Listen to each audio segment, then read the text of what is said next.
Hello,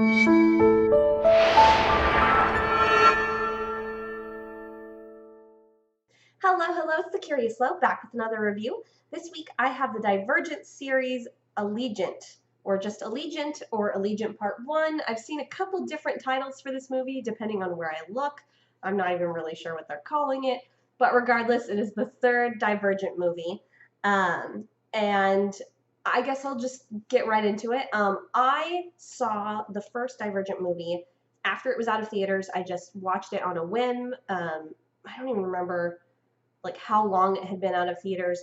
Watched it at home on a whim, and I loved it. I loved the first movie. I thought it was so interesting and cool, and it was a very small story about this one girl like trying to get through this like very specific set of situations, and there was kind of a romance involved, but it was something that was very like not important to the main plot, and like it was different than what I was seeing in a lot of YA kind of adaptations, because there are a dime a dozen now, and I loved it. So I immediately went out and got the book, which I thought was much like worse than the movie. I thought the movie improved a lot. So then I was like, but maybe it's just because I saw the movie first, and then I got the second book.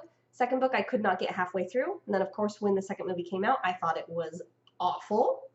And now we arrive at the third movie, Allegiant, which is part one of the third book, which I have not read any of, so I don't really know where they're going with anything. I haven't like Wikipedia'd anything. I am so disappointed with where this has gone after how much I loved the first movie. I thought that and maybe it's just because it was so small and they weren't sure if it would do well if it then went in weird places, or if that's just because that's where the books went and there was no avoiding it. People are really phoning it in, especially people that I know are better actors than this. Like Shailene Woodley and Ansel Elgort are both people that I really adore, and they were in my favorite movie of 2014, The Fault in Our Stars, and I think that they both are top-notch in that movie. But then you turn around and you see them both in this movie, and I just, they are stone-faced, and it's hard to watch. It's boring. Theo James, I believe, has been in Downton Abbey, which I've never watched. So I'm not sure on that, but I've always heard good things about that show, so I assume that he's pretty good. But Naomi Watts, Octavia Spencer, Jeff Daniels, like these are all like fairly big name actors here. Again, just kind of like I don't care about any of the characters. The plot is so convoluted at this point. No matter where they go, every adult in this universe is an idiot, which is kind of I don't know, it's kind of a normal theme to see in YA novels and subsequently YA like adaptations. But I feel like a lot of the time it's just because the adults don't know what's happening, or are somehow left out of it, like in the Hunger Games, where you have it's just the children that are sent into the Hunger Games. So it kind of makes some sense. And as you get later on, you do have adult characters that are involved in the war that ends up happening. With this, it's more like the adults are just being really dumb, and the kids are the only ones there that actually have any sense about them, which is frustrating. I will say that Miles Teller does awesome, again, partly because his character is a little one-dimensional, and that he's just kind of like snark and backstabbing rolled into a character, so it works. He can just be snarky in any situation and you believe it. I liked this better than the second movie. Insurgent, is that what it was called? Man, these titles are confusing. But I think it was a step up from Insurgent.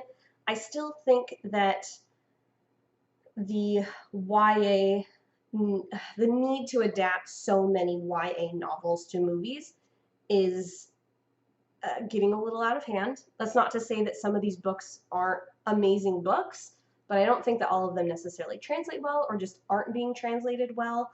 And this series also kind of suffers from what I think the Maze Runner series suffers from, in that it had a really great, interesting, unique premise at the beginning in the first book or first movie, and then from that interesting, unique premise, same with Divergent, interesting, unique premise, they both springboarded into, oh, there's post-apocalyptic war, children are the only hope sort of thing, instead of something that could have been a lot more unique and a lot more like delving into things other than just like these people are test subjects. I mean, it's almost the exact same plot, honestly, when you boil it down to it.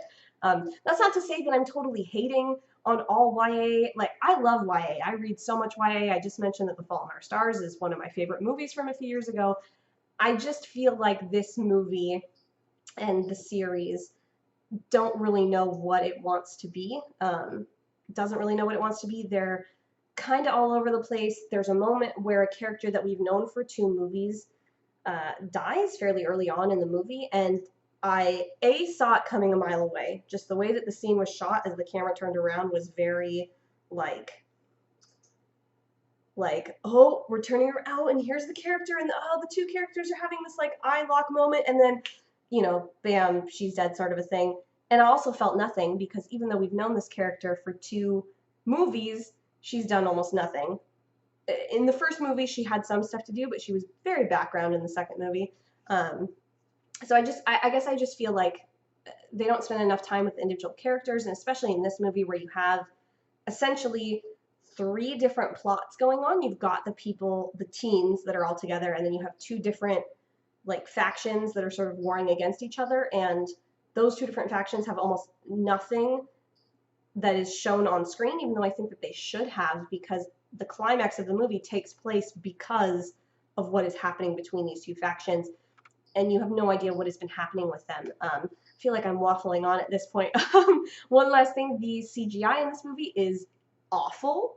It's terrible, and there's quite a few moments where I was laughing, and I should not have been laughing. Like, there's a moment where they're in these like bubbles that like carry them along, and that was very strange, and things like that, where it just in a world that is supposed to be so gritty and dirty, then you get to this like beautiful, amazing city, and all of a sudden you go from they've been shooting in the ruins of Chicago. I mean, that's where the last 2 movies have taken place and part of this movie.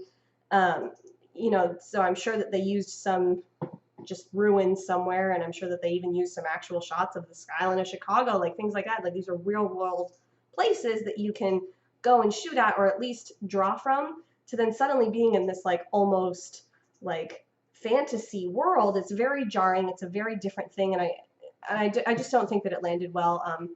I will say that I still kind of believe Triss and Four's like romantic connection. They didn't really build on it a lot, but I think they have good chemistry, so I think that still has something going for it. Again, Miles Teller was great. I think he was definitely the best actor in this movie, or at least the actor who was trying the hardest and was actually trying to do his job, whereas everybody else kind of felt like they were phoning it in.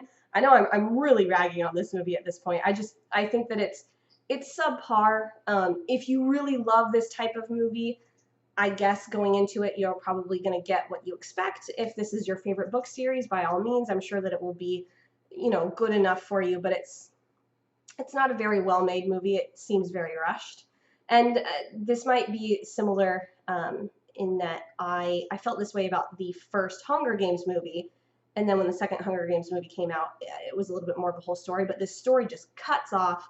You don't really know what's happening, especially because I believe the next movie has a different title. It's called Ascendant, which is strange because they called this Allegiant Part 1, which is, again, why I'm confused as to what they're even officially calling this movie, because I've seen it a bunch of different things. So maybe once those 2 movies are both out, you can view them as a whole, and it will work a little bit better. But we know that they can pull that off without doing all of this confusing stuff like they did with the first and second Deathly Hallows for Harry Potter. I'm interested to see where it ends up at the end of the second book, or the second part of the third book. Oh goodness. But I'm still just very disappointed after how highly I liked the first movie.